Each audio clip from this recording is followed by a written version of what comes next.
Now, please be very careful with these photographs because my wife thinks I'm in the north of England visiting my mother. I could be in terrible trouble. Just hold the product. Yes. Take bigger one. Take a big one? Actually, that is Yes, take a. These are beard balms, but we're happy. It's not a problem. We can take up a few things. Just an indication. Yeah. Video More level to the camera. Yeah. Viraj bhai, idhar. Richard Finney. Okay, ready? Okay, sorry. Ready? You're the boss, okay. My name's Richard Finney. I own a company called Captain Fawcett. We specialise in male grooming products. And I'm here actually in the Radisson Hotel Goregaon in Mumbai with my friend Viraj Singh. And we're here to talk about our company's launch into the incredible India. something more about the product. Okay. Captain Fawcett has existed as a company for over 10 years. As you can see, I have a moustache, splendid moustache, as indeed does my dear chum here.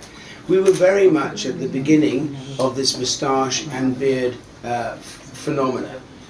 Sorry, am I being boring? No, just keep Okay, going. sorry. Very much as a company, we were very much at the beginning of this moustache and beard phenomena. I've waxed my moustache now for more than 25 years. And I too was in the British film industry. And how it came about, I used to make my wax in a very small tin, and I'd make enough which would last me 6 pots, which would last, as I said, probably for a whole year. Now my wife is a very well-known British film and TV hair and makeup artist. In fact, she got the Emmy for doing the 2nd series of Downton Abbey. She designed Kate Blanchett's hair, which got the Oscar for Elizabeth, and she also got the BAFTA for Gormanghast. So when she started to take my products to work, the whole company exploded beyond our wildest imagination. From there, we then went into beard products, and we are now sold in 40 countries, distributed in 16. And the reason we're in India is because India, in many senses, no pun intended, is a huge growth market. And the reason we're here is with my friend Viraj. We are launching our own Maharajah range of male grooming products. We've started with the moustache wax. This is just literally the toe in the water, the tip in the water, as it were, but we're going to be launching into various other beard products. Initially, I'd like to tell you a bit about myself. I have a company called the Jodhpur Company. It sounds very Indian and people relate it to Jodhpur, a place in Rajasthan, but it's more about the bottoms. Now when you look at old pictures of old India and you see World War I pictures, World War II pictures, riding pictures, hunting pictures, shikar, you'll see the elephant-eared Jodhpur bottoms. So this is what we specialize in. That is what my company do, that's our bread and butter. And it's a revival of attire of the old, where the time where Britain were in India and there was a cross-pollination of many cultures. Architecture, fashion, sport. So I don't want that era of fashion to just live in the history books. So that's when I made my first pair of jodhpurs in tweed. I took it to England, I took it to UK, and I must say I do indulge in shooting, from rifle shooting to shotgun shooting and shikar. So there I was in Housestead. I was up on a pheasant shoot, perched on a peg, which is a little wooden peg, and it's tucked into the ground, and that's where you stand before the partridges fly up. So there were 2 partridges that flew up. So those partridges were flying out, bang, bang. I knocked both of them over. It was probably a fluke. But by that time, I heard someone say, "Oh sir, where did you get your jodhpurs from?" And I thought, "Jodhpurs?" And I looked down, and I thought, "Ah, he's talking about the Jodhpur bottoms." The Jodhpur bottoms that Sir Pratap, Maharajah Pratap Singh from Jodhpur, brought to UK during Queen Victoria's Jubilee. So then I went over to him and I thought he was complimenting the shooting, but he wasn't. He was complimenting my bottoms. And he said, "Sir, who made those for you?" So I said, "My personal tailor from Rajasthan." So he said, "Sir, can you make me a pair?" And then that was it. The Jodhpur Company became a company, and we specialize in Edwardian, old style, sporting, horse riding, equestrian attire. Now, being a Rajput, the moustache is a symbolic thing. It's not just a thing of fashion. And when I first met Richie, I was telling him for a Rajput, the moustache is prominent. It's so important, and we're not allowed to take it off until our father passes away as a mark of respect. And Richie was fascinated, you know, to hear the heritage behind the moustache, where there's been certain battles just because of a moustache. And I said there are many proud Indians in North India who keep the beard, including the Sikhs, the Kshatriya community, and I said it's a massive thing and we'll never take it off. And I started showing him pictures of my grandfather, my great grandfather, and we went 4 generations back. And one common thing that we all have, our ancestors, is the curly moustache. So I've always had a moustache. I've had a handlebar for a very long time. So I said to Rishi, it just makes sense for us to do something to celebrate the old moustaches of the old, you know, celebrating the Thakurs, the Rajas, the Maharajahs, and reviving a moustache, a wax moustache. Now, the last time, if you go through the history books, if you see a wax moustache, we're talking about Maharajah, Maharajah Kangarji of Kutch. If you look at his moustache, it's waxed.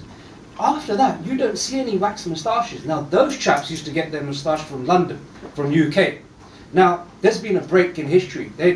No, you know, the Indian market hasn't known of a moustache wax. And I just thought to myself, Richie, we need to revive heritage. We need to bring this back. And Captain Fawcett, what can I say about Captain Fawcett? I've been using their products for a very long time, 5 years. So the best moustache wax makers in the world. And I'm happy to say that we can now put the Jodhpur name on a tin and praise all the moustaches of old with Richie's help. And this is the first. This is actually, we only made 40. This is the actual original Maharaja sample waxes. Some of you will be lucky enough to have a sample. I mean, if you're a lady and you don't have a moustache, then maybe you would allow one of the gentlemen who has them, because we don't have very many. We don't have enough for everybody. But if you're interested in one, we'd be very pleased if you were to take one.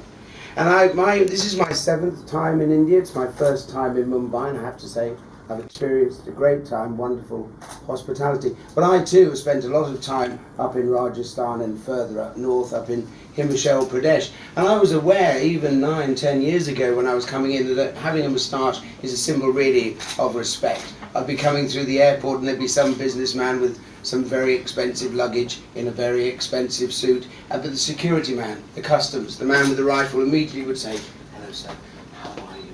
Fantastic moustache." And he'd start talking about the moustache. And the guy behind was fuming because he thought himself was being very important. You're not important in parts of India unless you have a moustache. That's true, isn't it? Yes. And one thing that I want to say about Captain Fawcett. So everything that I was explaining about the moustache sounds very serious, sounds very military-like.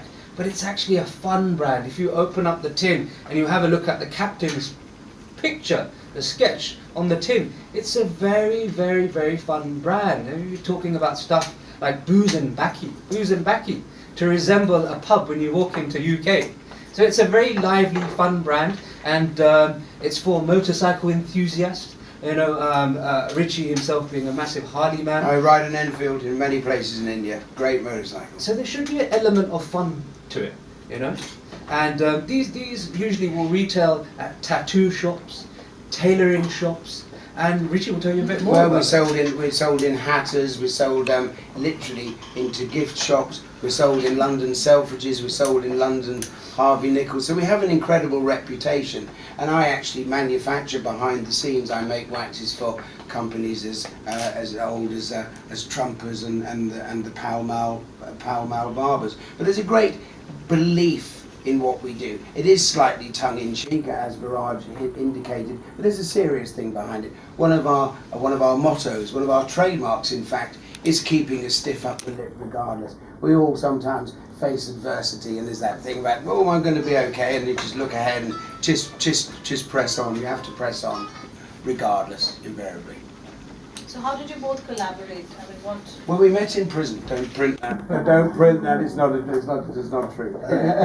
Yeah, no, well, they won't report that, will they? No, I wouldn't want my mother to hear that. That'd be awful. Moustaches. And Viraj approached me, and we met in a very famous club in London called the Bike Shed, where we first discussed this notion. And this would have been 4 or 5 years ago. But I think with the same things, with most ideas, it's not an overnight thing. It's a kernel. You water the many different products now. As I said to you earlier, we initially started with the moustache wax, and from then we went into beard products. But not everyone has a beard or a moustache. So we've done shaving equipment so people can then shave. We've also done perfumes. We've now even do tattoo salve. So we're very close to actually having the full range for everything that a gentleman would need to look particularly dapper and well groomed. Our next step will be moving into moisturizers and face scrubs, and then even into hair pomades. But 10 years, as I said, 10-year anniversary will be next year.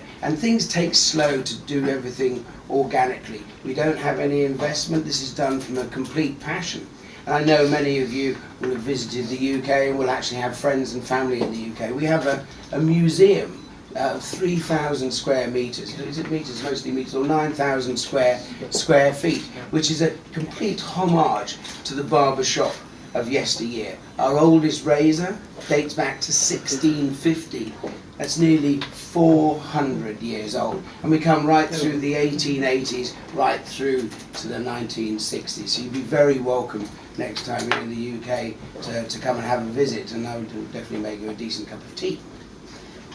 With the moustache and the beard, I think we went through a phase where we'll see many of the sort of young Asians, be it in India or British Indians or British Pakistanis, starting to grow their beard, be it, Bollywood or music, that sort of stuff, and it became very, very cool. So I do think there is a revival in facial hair. If you go down, if you go up, to north, Gurgaon, Delhi, Punjab, you'll see a lot more people with facial hair now. And I think it is not too much culture anymore, but it's a thing of fashion. And I suppose the women would agree with me.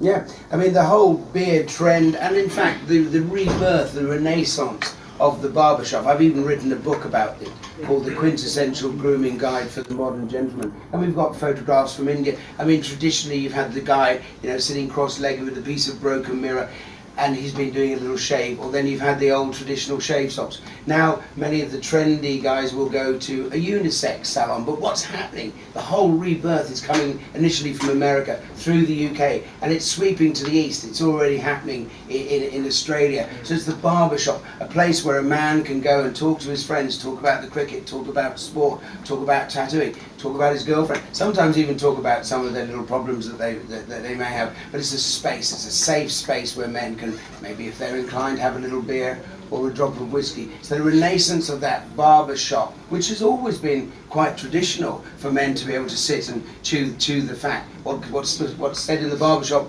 stays in the barber shop. And there is that great renaissance. And we're here, and we hope to be able to get involved in this one specifically, the Ricky Hall Booze and Baccy, which Viraj referred to earlier.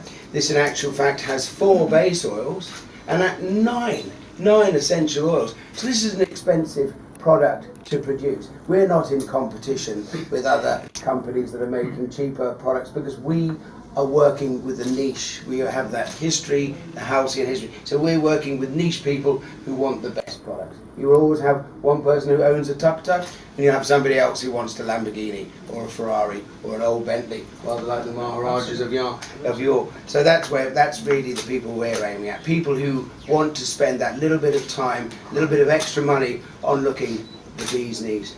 And one thing that I want to touch on is the quality of the actual product. Now, Richie, you've got an antique connoisseur. He told you about his museum. Now, to have that collection within, that factory, it's unbelievable, because some of the stuff that's gone through Richie's hands, you wouldn't even see in a museum. You wouldn't even see at the V&A or British Museum. And when you're a connoisseur of antiques and you know how certain things work, imagine what his products must be like.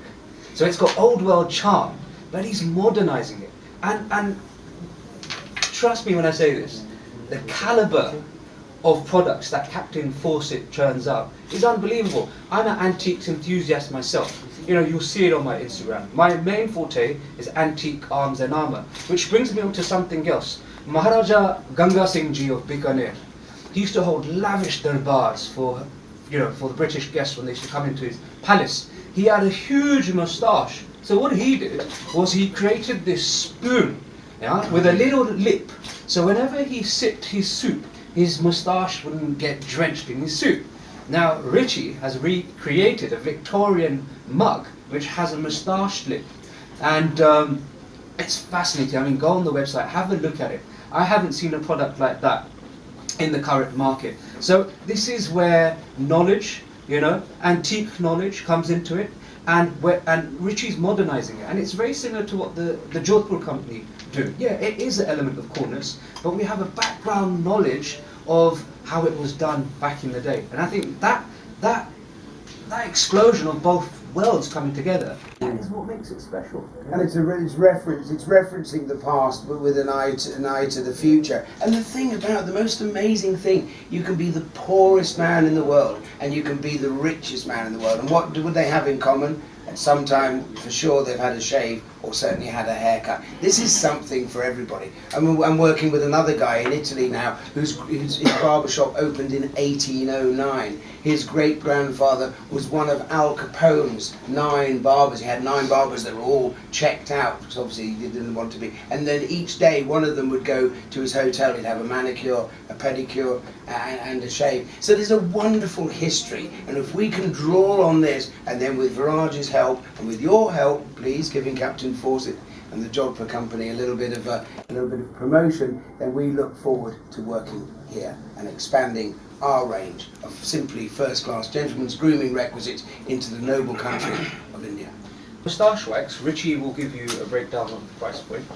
He's the man to explain that. So Richie, what Well, we haven't actually totally determined the price point as yet, but we have to take, obviously, the market into consideration. But I am a niche brand, so you won't necessarily find me in the cheap, in the Sally's and the Super Drugs and the Boots Chemists or Walgreens or your equivalents. But we are in the price range of true Fit and Hill. So it's not completely unattainable, but it's something that's actually desirable.